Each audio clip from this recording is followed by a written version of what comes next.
Certains veulent que Dieu se serve d'eux, mais ils ne sont pas prêts à s'élever plus haut dans le domaine de l'obéissance. Je suis sûre qu'il y a des personnes ici qui prient pour avoir des percées miraculeuses, mais vous n'avez pas obéi à Dieu durant les offrandes. Restez avec nous dans Jouissez de votre vie.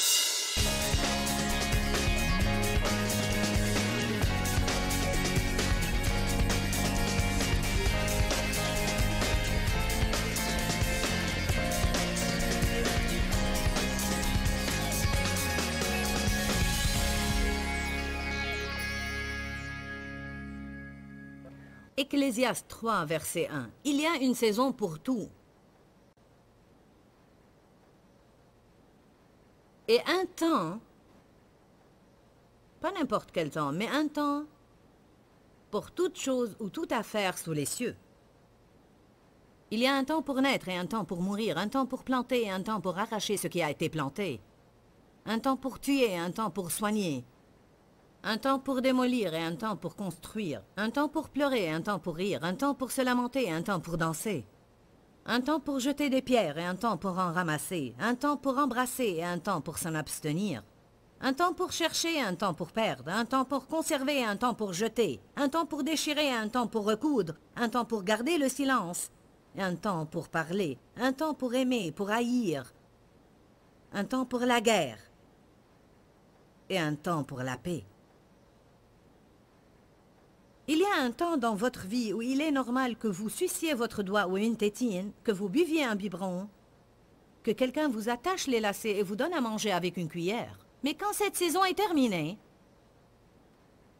il sera très inconvenant et inopportun de continuer à faire ces choses-là. Je crois qu'on passe toute notre vie, d'une manière ou d'une autre, à lâcher quelque chose et à prendre autre chose, à lâcher un niveau et passer à un autre niveau, à laisser une saison et passer à une autre saison. En fait, on va parler aujourd'hui de 4 saisons. Je vais mentionner 5, mais on va parler en détail de 4. La saison du labour,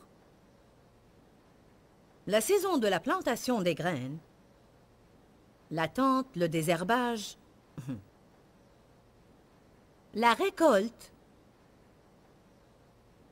et l'émondage. Je ne vais pas beaucoup parler de la saison de l'émondage, bien que ce soit très important d'en parler. Mais en fait, l'émondage fait partie de ce qui se passe même après le temps de la récolte. En d'autres termes, même après avoir fait la récolte, il y aura des moments où Dieu viendra pour vous tailler pour votre croissance future. Vous ne pouvez pas tailler sans avoir fait la récolte, parce qu'il n'y aura rien à tailler. Amen. Il est écrit dans Jean 15, « Si vous ne portez pas de fruits, vous serez taillés pour que vous portiez des fruits. Et si vous portez des fruits, vous serez taillés pour que vous portiez des fruits plus excellents et plus riches. » Finalement, vous serez taillés que vous portiez des fruits ou non.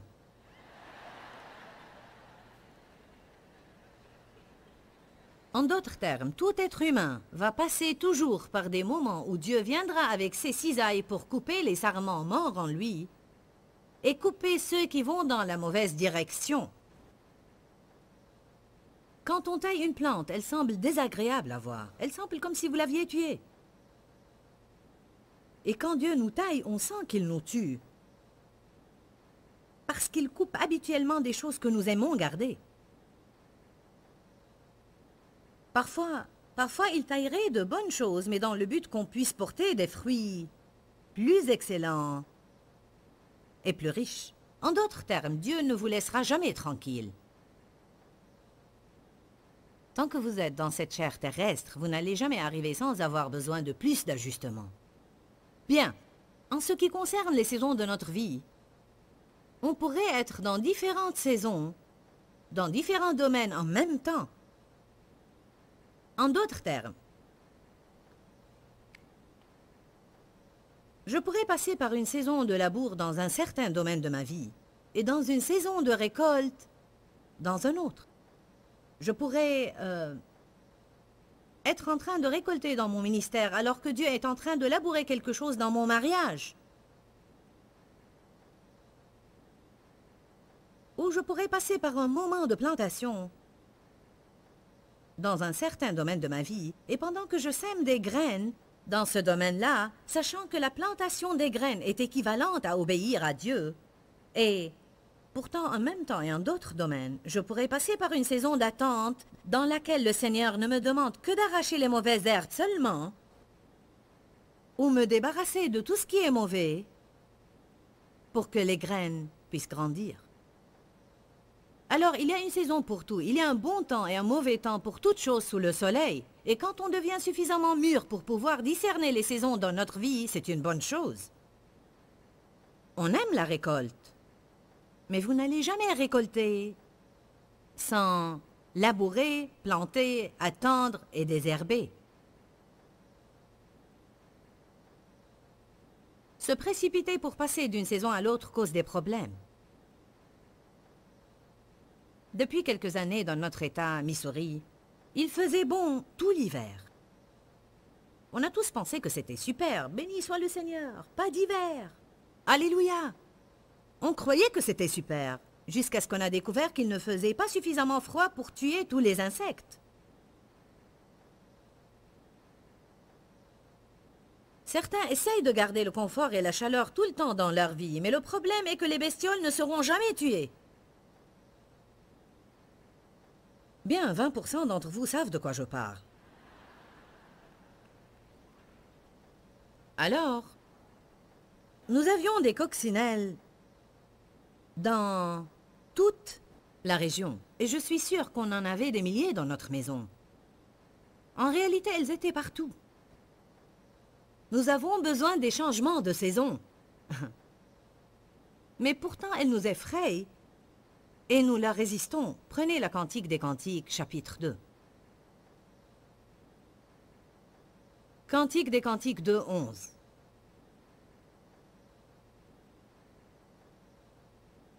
Vous pouvez lire dans n'importe quelle réunion ces écritures et les gens applaudiront et se réjouiront. Loué soit le Seigneur! Car elles disent, car voici l'hiver est passé. La pluie s'en est allée, les fleurs paraissent sur la terre. Le temps de chanter est arrivé, et la voix de la tourterelle se fait entendre dans nos campagnes. Le figuier embaume ses fruits, et les vignes en fleurs exhalent leur parfum. Lève-toi, mon ami, ma belle, et viens. Il m'est arrivé des fois dans ma vie où j'avais besoin d'une parole de Dieu. J'ai ouvert ma Bible sur cette écriture et j'ai crié « Loué soit Dieu ». Les moments difficiles sont terminés. Nous allons récolter maintenant. Durant les moments difficiles, nous pensons à la récolte parce que ça nous garde encouragés. Parlons de la première saison, la saison du labour. Labourer est une affaire de préparation dans notre vie. Tant de personnes veulent de merveilleuses choses, mais elles ne veulent pas être préparées. Un an avant de passer à la télé, j'étais en vacances à Jacksonville, en Floride, quand Dieu m'a parlé en disant « Tu vas entrer dans une année de préparation particulière et si tu t'élèves plus haut dans le domaine de l'obéissance et tu me permets de faire ce que je veux dans ta vie, je te mettrai dans une position où tu pourras aider plus de gens. » J'ai pris ces paroles au sérieux et j'étais sûre que c'était lui qui m'avait parlé. Je savais que j'avais entendu la voix de Dieu. J'étais en fait sur le point de terminer une saison de jeûne dans ma vie quand Dieu m'a dit cela. Une année de préparation. S'élever plus haut dans le domaine de l'obéissance. Certains veulent que Dieu se serve d'eux, mais ils ne sont pas prêts à s'élever plus haut dans le domaine de l'obéissance. Je suis sûre qu'il y a des personnes ici qui prient pour avoir des percées miraculeuses, mais vous n'avez pas obéi à Dieu durant les offrandes. Il vous a dit de faire une certaine chose, mais vous avez fait autre chose. Ou vous n'avez rien fait. Dieu vous a parlé et vous vous êtes dit « J'ai donné la fois passée ». Nous adoptons tous ces pensées pour nous dérober. Le labour est une affaire de préparation. Préparation. Quand vous commencez à labourer une terre en jachère, car il est écrit dans Osée 10, « Labourez et défrichez-vous un champ nouveau, il est temps de chercher l'Éternel. » Il est temps de labourer les terres non cultivées dans votre vie. Il est temps de chercher Dieu d'une façon plus profonde. Vous pouvez trouver cette écriture dans Osée 10, 12. Le labour, c'est quand on tourne et retourne les choses dans notre vie. Je pensais que si un agriculteur labourait un champ, Le champ peut paraître beau jusqu'à ce que vous le labourez. Et que se passe-t-il quand vous labourez? Vous trouverez des pierres. Vous trouverez des vers de terre. Vous trouverez des insectes. Vous trouverez des masses de boue très dures. De la terre endurcie. Et si vous essayez de planter sans les enlever, dès que les racines des plantes s'approfondissent dans la terre et atteignent les pierres, elles mourront. Quand les racines s'approfondissent et atteignent la boue dure, elles mourront. Alors on ne peut pas semer des graines bien, comme il faut, à moins qu'on laisse le Seigneur labourer dans notre vie. Et il ne laboure pas toujours les champs qu'on souhaiterait qu'il laboure. Une terre en jachère dans notre vie équivaut au domaine qui était dormant, qui était intact parce qu'on n'a pas permis à Dieu d'y toucher. Alors aucun changement n'y a eu lieu. On continue à faire le tour et à refaire le tour de la même montagne stupide en revenant à la même place. Pourquoi, Dieu, pourquoi? Quand, Dieu, quand?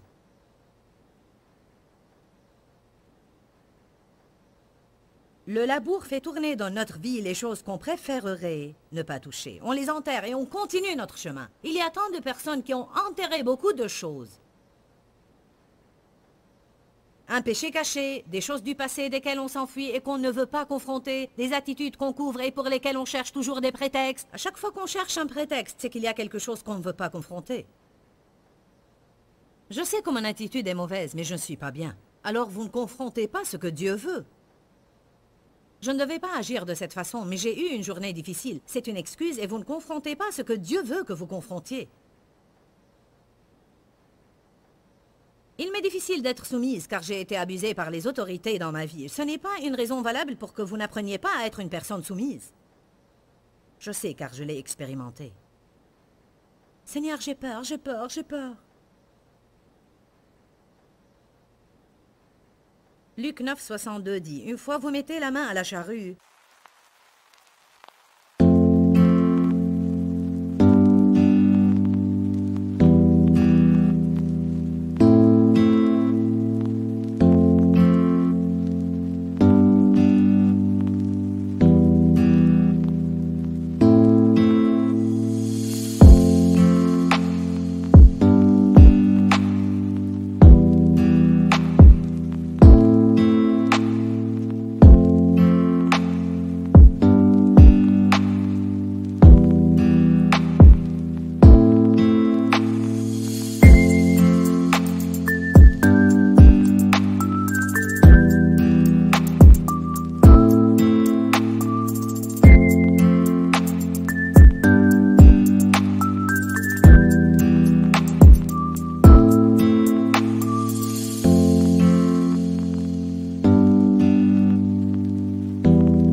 ne regardez pas en arrière. En d'autres termes, il faut vous demander à Dieu d'intervenir dans votre vie et il commence à labourer. Ne décidez pas de lâcher et de retourner en Égypte.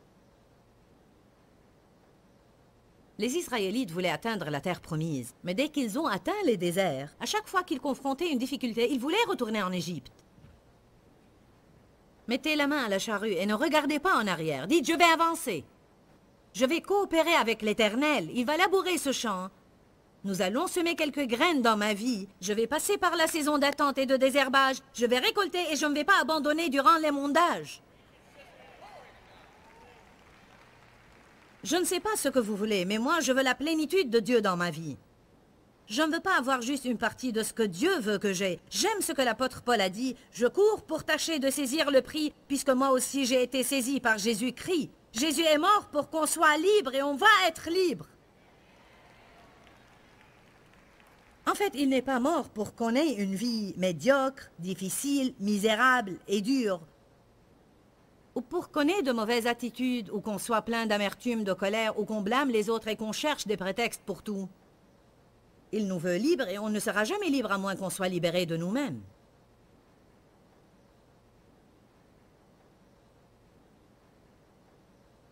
Le temps de labour est le temps durant lequel je ne veux pas appliquer la parole de Dieu, mais je l'applique quand même. Le temps de labour est le temps durant lequel mes sentiments ne me soutiennent pas. Le temps de labour est le temps durant lequel je fais ce qui est juste, mais je ne l'expérimente pas dans ma vie. Ce sont les moments pénibles dans la vie. 1 Corinthiens 9:10 dit « Labourez avec espérance ». En d'autres termes, durant la saison de labour, pensez à la récolte. 1 Corinthiens 3, verset 9, j'aime ce verset. Il dit « Vous êtes un champ en culture, vous êtes le champ de Dieu ». N'est-ce pas intéressant? Prenez 1 Roi 19, 11. Je vais vous montrer comment les choses se font. Pour bien comprendre ce verset, vous aurez à lire tout le chapitre 19 parce qu'il s'agit de la situation qui a eu lieu entre Élie et Jézabel. Élie était un grand prophète de Dieu, mais malgré cela, il avait des problèmes. Dieu s'est servi de lui, mais cela ne veut pas dire qu'il n'a jamais perdu l'équilibre et n'avait pas besoin de correction. Il est écrit dans 1 Roi, chapitre 19, verset 3, « Élie prit peur et pour sauver sa vie s'enfuit de la femme Jézabel qui le menaçait. Quelques jours avant cela, il avait égorgé 450 des prophètes de Jézabel à la montagne du Carmel, quand il a appelé le feu à descendre du ciel, et voici qu'il s'enfuit maintenant d'une seule femme. » C'est étonnant comment on pourrait avoir une grande foi et une grande peur à la fois dans la vie.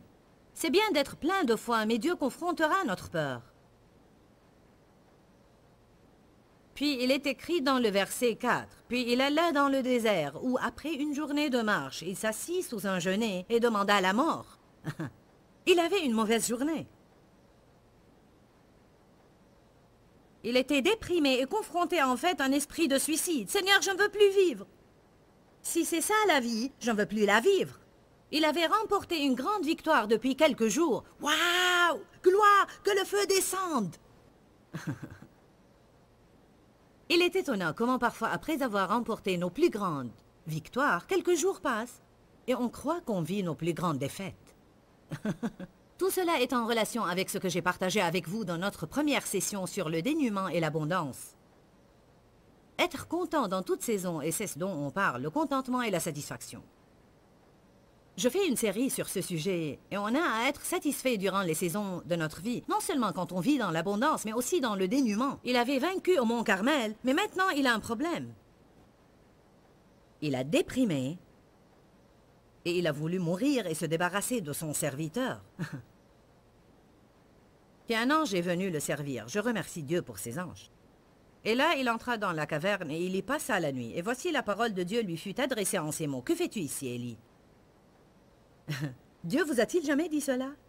Il me l'a dit une fois dans une réunion. J'ai travaillé dans une église à Saint-Louis pour 5 ans et Dieu m'avait confronté pour quitter mon travail et étendre mon ministère vers l'ouest, l'est, le nord et le sud. Mais j'avais peur parce que personne ne me connaissait là-bas. Alors j'ai pensé où je vais aller. Mais Dieu m'a dit ce qu'il avait dit à Abraham. Va et je te montrerai. Mais je lui disais tout le temps, montre-moi et j'irai. J'ai lutté ainsi pour près d'1 an. Fais un pas et je te montrerai quoi faire. Montre-moi ce que je dois faire et puis je ferai un pas. Et si j'avais tort? Et si je perdais mon travail? Et si je perdais mon revenu? Et si je me faisais des illusions? J'ai l'occasion de servir Dieu ici. Et si je partais d'ici et ne faisais plus rien? Et si, et si, et si? J'étais un soir assise dans une réunion à l'église, là où ma fille est assise maintenant. C'est là où je m'asseyais à l'église durant les réunions, car j'étais une dirigeante et j'avais à m'asseoir dans les premiers rangs. Et le Saint-Esprit m'a crié littéralement. Oui, il m'a crié à l'esprit. Qu'est-ce que tu fais ici? J'ai répondu, il est mardi soir et je viens toujours ici les mardis soirs. Je t'ai dit depuis 1 an de partir d'ici. Qu'est-ce que tu fais ici? J'en ai fini avec toi ici. Parfois Dieu finit avec quelque chose, mais pas nous. Je crois que certains d'entre vous sont dans des endroits que Dieu leur a dit de quitter. Vous sortez avec des personnes quand Dieu vous a dit de ne plus sortir avec eux.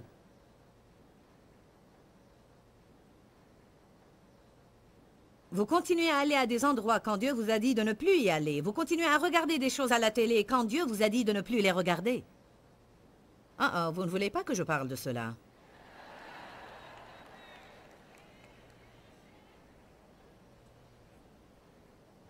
Que fais-tu ici? Élie. Écoutez sa réponse. Verset 10. J'ai déployé mon zèle pour le Dieu des armées, car les enfants d'Israël ont abandonné ton alliance. Ils ont renversé tes autels et ils ont tué par l'épée tes prophètes. Et moi seul, je suis resté. Moi seul, et il cherche à m'ôter la vie. Il a cru qu'il était le seul qui aimait Dieu. Je suis le seul, Seigneur, je suis le seul qui t'aime. Je suis le seul chrétien dans cette famille, Seigneur. Et si c'est ça la vie, prends-moi alors. Je ne veux plus vivre. Je suis le seul qui fait toujours ce qui est juste, Seigneur. Je suis le seul dans cette famille qui vit selon l'amour, Seigneur, et tout le monde me compte pour rien.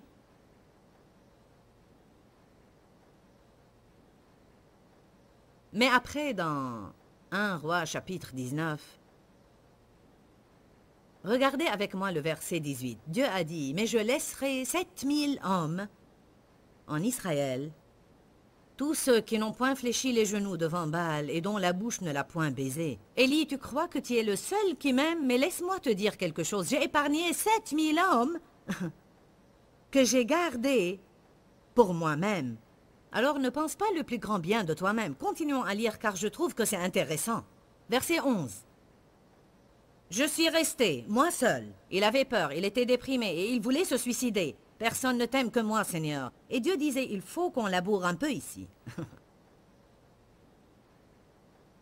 L'Éternel dit, sors et tiens-toi dans la montagne devant l'Éternel. Et voici l'Éternel passa. Et devant l'Éternel, il y eut un vent fort et violent qui déchirait les montagnes et brisait les rochers. C'est impressionnant. On a besoin dans notre vie d'être brisé. Personnellement, je lis beaucoup de livres sur ce sujet. Beaucoup de personnes n'aiment pas ce sujet parce qu'en réalité, il a l'air pénible. Mais il faut que la chair soit brisée. Il faut que l'entêtement soit brisé. Il faut que l'égoïsme soit brisé. On ne lâche pas toutes ces choses volontiers. Il faut qu'elles soient brisées. Amen. Il se préparait pour entendre Dieu, mais pas avant que certaines choses aient lieu. Il est écrit d'abord, il y eut un vent fort et violent qui brisait les rochers, mais l'Éternel n'était pas dans le vent. Vous savez, tout ce qui se passe dans notre vie n'est pas nécessairement de Dieu. Il n'est pas de lui, mais il s'en sert. Et après le vent, ce fut un séisme. Et après le séisme, un feu. Combien de catastrophes de suite vous pouvez endurer? Le vent était suffisant. Puis vint le séisme. C'est sûr que tout est terminé maintenant. Puis un feu. Notre Dieu est un feu dévorant. Il vient dans notre vie et brûle tout ce qui n'est pas en accord avec sa nature et embrase tout le reste pour sa gloire. Amen. Et après le feu, un murmure doux et une petite voix. Une toute petite voix. Après la saison de labour, Élie peut enfin entendre de Dieu. Dieu lui a dit, refais Ce que je t'ai appelé à faire, ne reste pas là à t'apitoyer sur toi-même. Il a renvoyé à l'endroit d'où il s'était enfui. Quand nous nous enfuyons d'un endroit, Dieu va nous y renvoyer. Moïse s'est enfui de l'Égypte et Dieu l'y a renvoyé. Jonas s'est enfui de Ninive et Dieu l'y a renvoyé. On peut s'enfuir, s'enfuir, s'enfuir, mais Dieu va nous renvoyer toujours aux endroits desquels on s'est enfui. Quand Dieu nous dit de confronter et on s'enfuit, nous aurons à retourner et à confronter. Amen. J'ai un bon enseignement sur cela. Tous les chemins par lesquels les gens fuient dans leur vie. La parole de Dieu est une épée à 2 tranchants. Et je crois que l'un de ces tranchants amène les bénédictions des cieux et l'autre vainc le royaume des ténèbres. Que le Seigneur vous bénisse. N'oubliez pas qu'il y a la vie dans la parole de Dieu. Et à très bientôt.